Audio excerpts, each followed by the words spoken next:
وقال تعالى في شان حبيبه إن الله وملائكته يصلون على النبي يا أيها الذين آمنوا صلوا عليه وسلموا تسليما اللهم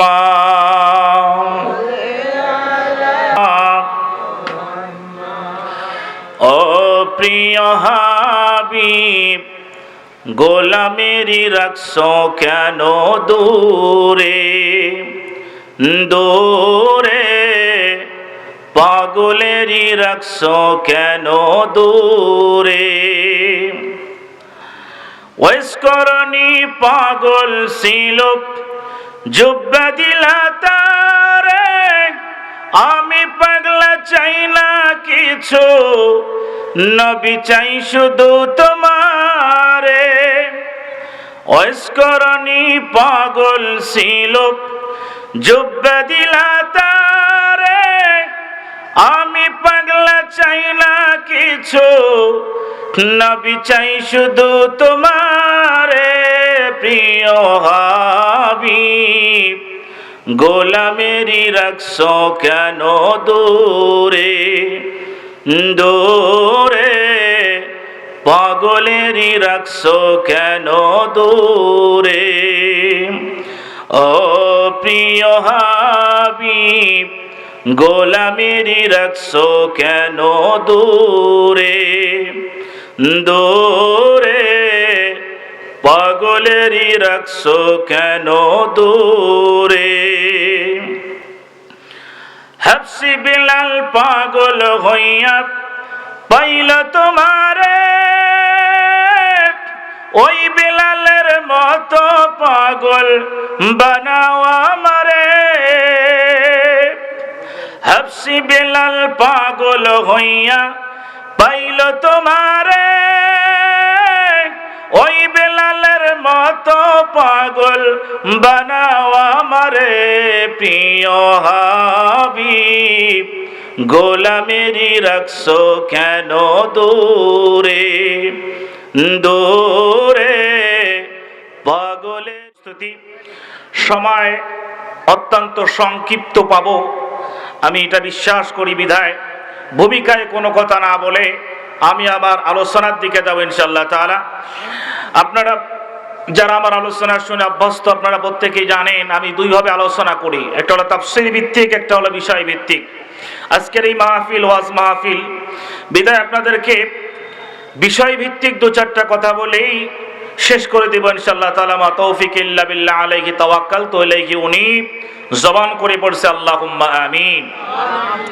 যে বিষয়ের উপর আজকে কথা বলবো, আজকের আলোচ্য বিষয় হচ্ছে তাওবা। জোরে বলুন কি? তাওবা। তাওবা করে কে যার গুনাহ আছে? কথা বলেন, আমাদের গুনাহ আছে না নাই? গুনাহ ছাড়া কোনো মানুষ আছে? আছে। প্রত্যেক নবী রাসূলগণ তেনাদের এই বিশাল জামাত তেনারা মাসুম, নবুয়তের পূর্বে এবং পরে এদের কোনো গুনাহ নাই। আর এক শ্রেণীর দুই শ্রেণীর ব্যক্তির গুনাহ নাই, এটা আপনাদেরকে পরে বলবো ইনশাআল্লাহ তাআলা। আপাতত আমরা যারা আছি আমাদের চলতে ফিরতে কথাবার্তায় আমরা এমন এক জামানার মধ্যে উপনীত হয়েছি যেই জামানায় জ্বলন্ত অঙ্গার হাতের মধ্যে রাখা সম্ভব, ঈমান নিয়ে টিকে থাকা তার সেই তো অসম্ভব হয়ে দাঁড়িয়েছে। এই জাহালাতপূর্ণ সমাজে আমাদের ঈমান, আমাদের আমল গুনাহমুক্ত যদি না হয়, কিয়ামতের ময়দানে আপনি আমি আল্লাহ পাকের দরবারে দাঁড়ানোর কোনো সামর্থ্য, শক্তি, এনার্জি রাখি না। বিধায় আমাদেরকে তাওবা করার দরকার আছে না নাই?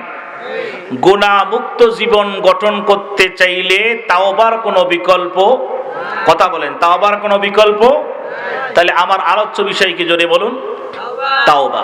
তাওবা একটি আরবি শব্দ। তাওবার শাব্দিক অর্থ হচ্ছে তিনটা, যদি বলুন কয়টা? কিতাবের মধ্যে উল্লেখ রয়েছে তাওবার প্রথম অর্থ হচ্ছে আর রুজু, আন নাদামা, আল ইনাবা। যদি বলুন কয়টা? আর রুজু মানে হচ্ছে ফিরে আসা, প্রত্যাবর্তন করা। আর নাদামা মানে অনুশোচনা, আল ইনাবা ক্ষমা প্রার্থনা করা। সম্মানিত সুপ্রিপস্থিতি, পরিভাষায় তাওবা বলা হয়ে থাকে আল্লাহ পাকের আযাবের ভয়ে, আল্লাহ পাকের আযাবের ভয়ে গোনাহ পরিত্যাগ করা, গোনাহের প্রতি ঘৃণা তৈরি করা এবং অনুশোচনাবোধ থেকে যেই কারণে, যেই গোনাহের কারণে আমি তাওবা করতেছি, ফিরে আসতেছি, পরবর্তীতে যদি আমার সুযোগ হয়ে যায় আর কোশ্চিনকালেও সেই গোনাহের দিকে ধাবিত না হওয়া, এর নাম হলো তাওবা।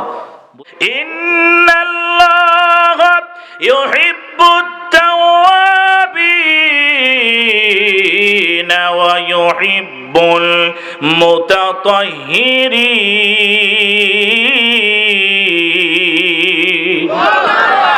আমার আল্লাহ পাক तमाम পৃথিবীর মানুষদেরকে ডাক দিয়ে বলতেছেন, গোলামেরা, আমি আল্লাহ সুবহানাহু ওয়া তাআলা দুই প্রকার মানুষকে বড় ভালোবাসি, দুই প্রকার মানুষকে বড় মহব্বত করি, বড় প্যার করি। ও মাস্টার পাড়ার মুসলমানেরা, বুঝে থাকলে বলুন তো আল্লাহ কয় প্রকার মানুষকে ভালোবাসেন? আল্লাহ বলেন আমি দুই প্রকার মানুষকে ভালোবাসি রে গোলাম। এক প্রকার, প্রথম প্রকার হলো ইন্নাল্লাহা ইউহিব্বুত তাওয়াবিন, যারা গুনাহের পড়ে গুনাহের মধ্যে লিপ্ত না থেকে, অনুশোচনা বোধ থেকে যারা তাওবা করে ফিরে আসার মানসিকতা রাখে, আমি আল্লাহ ওই তাওবাকারীকে, বান্দাকে ভালোবাসি। সুবহানাল্লাহ বলেন। এরপরে আল্লাহ রাব্বুল আলামিন বলেন ওয়া ইউহিব্বুল মুতাতাহহিরিন। দুই প্রকার ব্যক্তি হলো, দ্বিতীয় প্রকার ব্যক্তি হলো যে ব্যক্তি পবিত্রতা অর্জনকারী, পবিত্রতাকে ভালোবাসে, সব সময় পবিত্র থাকে। আল্লাহ বলেন দুই প্রকার ব্যক্তিকে আমি আল্লাহ ভালোবাসি। প্রথম প্রকার ব্যক্তি হলো যে গুনাহ করার পরে, গুনাহের পরে গুনাহ না করে অনুশোচনাবোধ থেকে তাওবা করে আমি আল্লাহ তারে ভালোবাসি। আর দুই প্রকার ব্যক্তি হলো যে সব সময় পবিত্রতা থাকে। সমাজে এমন ব্যক্তি আছে দাঁড়িয়ে প্রসাব করে, আছে না নাই? একটা কথা বলে, দাঁড়িয়ে প্রসাব করে, বলবেন ভাই নামাজে যালে চলে, আজান হয়েছে মসজিদে নামাজে যাই। লোকটা বলবে ভাই নামাজে যাব কেমনে, আমার কাপড় তো ঠিক নাই। পৃথিবী যখন কাঁপতেছিল, নড়তেছিল, আল্লাহ রাব্বুল আলামিন তখন পাহাড়কে তৈরি করে পৃথিবীর মধ্যে পেরেক গেড়ে দিলেন, জমিনের মধ্যে পেরেক গেড়ে দিলেন। পৃথিবীর কাঁপুনি বন্ধ হয়ে গেল। বিশাল আশ্চর্যের বিষয়, ফেরেশতারা অ্যাস্টনিশ হয়ে, আশ্চর্যবোধ হয়ে মাওলাকে ডাক দিলেন, মাওলা ও আল্লাহ, কি এমন সৃষ্টি তুমি করলা? পৃথিবী কাঁপতেছিল, এই পৃথিবীকে থামায়া দিল, পেরেক হিসাবে কাজ করলো এই পাহাড়। পাহাড়ের ক্ষমতা কত বড়! ও আল্লাহ, ওই পাহাড়ের চাইতে বড় শক্তিশালী কোন বস্তু তোমার সৃষ্টি আছে নাকি? আল্লাহ রাব্বুল আলামিন ডাক দিয়ে বলেন, রে ফেরেশতা, পাহাড়ের চাইতে সৃষ্টি, শক্তিশালী সৃষ্টি আমার আছে। ফেরেশতারা বলেন আল্লাহর নাম কি? আল্লাহ রাব্বুল আলামিন বলেন পাহাড়ের চাইতে শক্তিশালী সৃষ্টি হলো লোহা। জোরে বলেন কি? লোহা। কারণ লোহা তৈরি যন্ত্রপাতি, লোহা তৈরি মেশিনারিজ দ্বারা মানুষ পাহাড় কেটে সমতল বানায়। জোরে বলেন বানায় কি বানায় না? তাহলে পাহাড়ের তুলনায় লোহার শক্তি বেশি। আল্লাহ সুবহানাহু ওয়া তাআলা কে ফেরেশতা ডাক দিয়ে বলেন, মাওলা, ওই লোহার চাইতে শক্তিশালী কোন সৃষ্টি তোমার কাছে আছে নাকি? আল্লাহ ডাক দিয়ে বলেন, রে ফেরেশতা, আছে। বলে যে কি? এর নাম হইল আগুন। যদি বলেন কি? আগুন। কারণ আগুনের মধ্যে লোহাকে গলানো যায় কি যায় না? মুসলমান ভাইরা রে আমার, ফেরেশতা ডাক দিয়ে বলেন, মাওলা, ওই আগুনের চাইতে শক্তিশালী কোন সৃষ্টি, কোন বস্তু তোমার আছে নাকি? আল্লাহ ডাক দিয়ে বলেন, রে ফেরেশতারা, ওই আগুনের চাইতে সৃষ্টি শক্তিশালী বস্তু হলো পানি, কারণ জ্বলন্ত আগুনে যখন পানি ঢেলে দেয়, বুঝে থাকলে বলুন তো তখন পানি নেভে যায় কি যায় না? আল্লাহ ডাক দিয়ে বলেন, রে ফেরেশতারা, ওই শক্তিশালী তার চাইতে বড় কয়েক গুণ শক্তিশালী বস্তু হলো বান্দার দু চোখের পানি, যার দ্বারা কিয়ামতের ময়দানে আমি আল্লাহ বান্দার জাহান্নামকে নির্বিপাত করে দিব। সুবহানাল্লাহ বলেন। মন খারাপ করলেন মনে হয়? আমিন পড়েন না যে গুনাহ হবে নাকি? আরে বলেন না আমিন। আল্লাহ কবুল করুন। বলতেছিলাম, পৃথিবীর মানুষগুলো পৃথিবীর অপরাধীকে খুঁজে খুঁজে খুঁজে তাকে শাস্তি দিলে পড়ে পৃথিবীর মানুষের অন্তরাত্মাগুলো বড় শান্তি পায়। আল্লাহ এমন আমাদের রব, এমন এক প্রতিপালক, আল্লাহ নিজেই বান্দাকে খুঁজেন ক্ষমা করার জন্য। সুবহানাল্লাহ। মুসলিম শরীফের বর্ণনা, আবু মুসা আশআরী রাদিয়াল্লাহু তাআলা আনহু বলেন, নবীজি বলেছেন, আল্লাহ সুবহানাহু ওয়া তাআলা রাতের বেলা প্রথম আসমানে নেমে তার দয়ার দুখানা হাত প্রসারিত করেন, দুখানা হাত মেলে দিয়ে থাকেন।